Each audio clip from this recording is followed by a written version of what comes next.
Thank you so much for taking time out of your day to chat with me. I really just wanted to introduce you to my audience and hear, I guess, firsthand from someone who's done the Blueprints blogging course, kind Yeah. of how you found it, like what the good bits about it were, the things that kind of benefited you most, and like, what your results were at the end of it, I suppose, because it's always really easy to talk about these kind of courses and go, oh, well, it's got this, but I think actually what people want to know is like, what am I going to come away with? Give yourself a little introduction and tell people a bit about your blog. And did it exist before you started the course?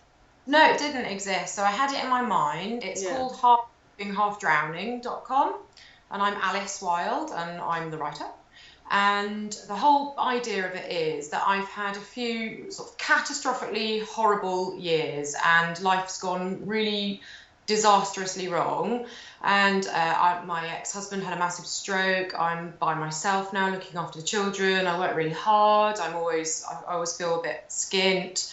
I look at friends whose lives seem to be so much more easy or blessed, and you can't help feeling that sort of, oh my God, why me? But it's not only me. There are thousands and thousands of people who are in their 40s like me and in a similar situation where the things that you had hoped and dreamed for are not actually how it's turned out. And you can cope with that in a couple of ways. You can get really cross and bitter, or you can try and find a bit of humour and lightness in it all. So that was really my idea. Life went a bit wrong, and I had this idea for this blog, and friends said I should write it. Yeah. But around to writing it because I'm a teacher, I thought I've got the summer holidays and I need to get on with it. And I put a little message out on my local Facebook community group, and on there I wrote, does anybody know anything about blogging? I really would love some advice. And replied back to me, I don't even know, it was a stranger. Somebody replied back to me and said, check out Sarah Akwisombe, check out some of her stuff. She's the name you need to go to. So just this stranger recommended you, and then I typed your name into Google, I found your stuff, and I thought it looked really funky, really contemporary, really now, really strong. And although I'm older than you, obviously, I thought, well, it's the kind of image and the kind of I don't know, it had something about it that I felt that I wanted to find out a bit more about you. So I saw and I looked it up, I saw what the Noble Blog School was all about. So I just thought, you know what, I'm going to give myself a present. And a present to myself is I'm just going to buy this for me, invest in me. Even if it goes nowhere, I'm going to enjoy the course. I'm going to ring fence that time. I'm going to let the kids watch a DVD. I never do that. I'm going to let them watch DVD. I'm going to sit down with my book. I'm going to write down everything you say. I'm going to treat it like a lesson. I'm going to soak it up. And so it was, for me, it was the massive kickstart.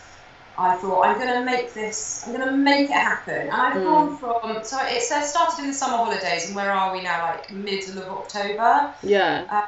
So not that long.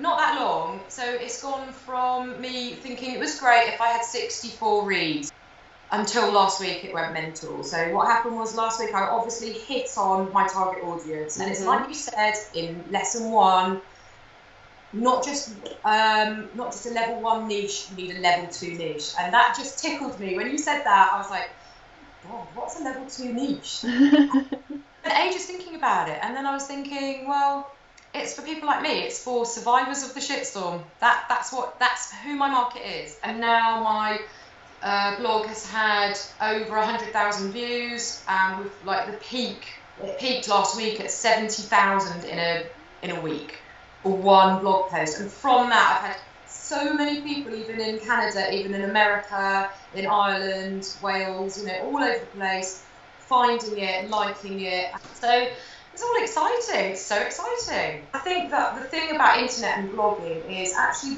people use it. And the way that it's really healthy, and I think, is about you're reaching out to other people. It is a tool for communication. And my whole thing at the moment, it's not about making money. I don't sell anything. There's nothing there. I can't monetize it, really. There's nothing there to sell. It's just that naturally I'm quite an open person. I'm from a huge family. I'm good with people. I get, I have good friendships because I'm open, I don't hide stuff. I feel I've got nothing to hide, nothing to be guilty about, nothing to hide. I've had some bad luck, so have so many other people. And actually, if you can share that, if you're brave enough to be able to share that, you will hook up with so many people who are like, oh my God, when I read that blog post, I was crying. I had so many people now saying that it's really touched them, or it's really made them laugh, or they really see themselves in it. And I can't tell you, Sarah, what a buzz it is. It's absolutely lovely. It's such a thrill, such a total thrill. I'm really buzzing with it. I've never, ever liked anything so much in my life. Oh, that's so nice. That's so good to hear. So, in terms of why, if we come back to like that moment that you decided, like, yeah, I'm going to go for it, I'm going to sign up, were there any reservations in your head? What were those reservations, and what kind of got you to just go, no, do you know what, screw it, I'm doing it? Okay, so the reservations were that actually I did invest a little bit of money in it, so I paid a little bit for the course. Yeah. And I bought my own domain name. So it was a little investment. And actually, when you are a single parent, you've got children, and you're trying to survive in England, or Great Britain, it's really tricky. Money's difficult, so that was a bit of a reservation. Can I afford it? And then I felt like nobody would have a go at me for spending £7.50 on a yoga class for a week. Lots of my friends do that. This is less than £7.50 a week if you spread it out throughout the year, and it's something I really want to do. I feel like, do you know what? I've been a teacher for 22 years, and I'm good at being a teacher. I love it. But actually, it's kind of time to be brave and think, I'm actually quite good at this as well. And if I get it out there, then the idea of working, I know I'm not getting anything back for it now, but just being able to do something that you really love and seeing a result from it is so thrilling. Yeah, that's what it's all about. So those are the reservations, really. And time, obviously. I've got two kids. They're 8 and 11. They still need a lot of managing. There's football club trips to go to. There's uniforms. There's packed lunches. There's bedtime stories, hair washing, knit detangling. You know, it's all still going on. But it was a gift to myself. Did you kind of feel like supported through the journey? Did you make like friends throughout the way? I'm just interested to hear that side of things. Yeah, definitely. It was really sweet. I liked doing the webinars. I felt quite like down with the kids. I'm on a webinar, and it was really nice when you'd sign in and then you'd have this little chat box. And what was really nice is that I could type you something, or like, hang on, what do you mean by that? And you were talking, but able to read at the same time, so you could see your eyes kind of doing this thing. And sometimes if you wrote something, you could see you smile, and then like, I'll deal with that later. And then other people's questions were coming up, and you would mention other people by name. And then when we had our Facebook group set up, the students group, it was then really nice to see those people like that you had talked about during the live sessions, and they would then we'll look at each other's blogs, help each other out, send each other supportive messages. So that's lovely that there is a community, and it feels really safe because you've held the group, you know. It's not like you're dipping your toe in and asking random lunatics what they think about, well, they might be lunatics, but you know, it's for some reason you feel like they're your cohort of students.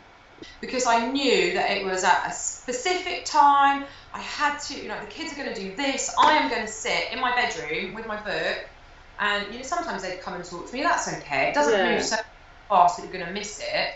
So I think, and the fact that you would live respond to what was going on was something that we need. Actually, it's like what my next blog post is all about. It's like making virtual a bit more real, and I think that that's really important for human beings. You want that. That's what we crave, that connection, isn't it? So definitely. In terms of kind of how you would have looked at blogging before and how confident you would have felt about it before compared to now, what's the kind of difference? What are the outcomes for you? Okay, so right at the very beginning, I didn't really read anybody's blogs at all, and it was just the fact that sometimes in the staff room I would tell people shaggy dog stories about my actual life, and they said, you know, you need to blog about that. And I didn't really have an idea of what a blog was, so I didn't really grow up with that kind of that resource available, and so I really went into it completely blind, your whole course. So I would say that the outcome for me is huge, because it's from 0 to 60 in one set of the stuff that you deliver. I think it's just about hitting, as you said, like when you got all those hits, you know, a week or so ago, whenever it was. And can we just have a moment for, like, you've only literally been blogging for like a couple of months and then that happened, which is amazing. But I think it's just that you know your audience, and you've really taken what I teach in the blog school and really applied it. And I think I always see the people that get the results are the people that really kind of are quite honest with themselves and really take what I talk about and apply it, and then just go and like live it and breathe it. And I think that's exactly what you've done. And as you said, you just managed to hit on right onto your audience with a certain topic that seemed to just hit the nail on the head. And you know, as soon as you've done that, then obviously it's gonna keep trickling on from there. So, you know, it's just about living it. Well, and one of the things that you said to me that was key to this whole thing, well, you said it to all of us, but it was, it was a couple of things wrapped up in the same unit. One was somebody asked about getting guest bloggers, and you said, avoid it at the beginning, establish yourself, establish your own voice, don't look for somebody else, because unless people know who you are and what you're about, you're going to dilute it too early on. Yeah. So that was really interesting, and I had to put my voice out there, whether or not people like it. You know, if you don't like it, you're not going to come back and read it. If you do like it, then great, I've got you, and you might share it with your friends. And last week I had 1.2 thousand shares. So, you know, it's like the hard bit is the whole idea of a ball rolling down a hill and gathering momentum. It's really, really difficult to get it to move in the first place. And that's where all the effort is. But once you've got it to move, it's going to get its own momentum. It's going to build up. And you also said, be true to yourself. Don't lie. Don't pretend to be something you're not, because you can't keep that going. It will unravel. So sometimes when I think, oh God, what am I going to write about on Thursday night or Friday? I don't know what I'm going to write about this week. I've got no idea. Like trying to think, asking other people for ideas, and then I think, no, don't. Just be me. Write what I'm thinking, and it'll be good enough. And if it's not good enough, then not your audience anyway. Exactly. Yeah. You're like the star student, Alice. You've just taken everything on board, and you're like living it. A star student before. My only accolade is once I was crew member of the month in Brighton McDonald's. Well, I hope this is an upgrade from that. Yeah, thank you for that. Well, thank you so much for your time. I really appreciate it. And I think this will be really useful to anyone who's thinking about joining or maybe like not quite sure. So yeah, thank you for that. Thank you so much, Sarah. I feel a bit starstruck. Don't. I'm sitting here with my blanket like in my jogging bottoms. So yeah. No, the kids come back from school. All right. Have a lovely day. Lovely. Thank you. Bye. Bye.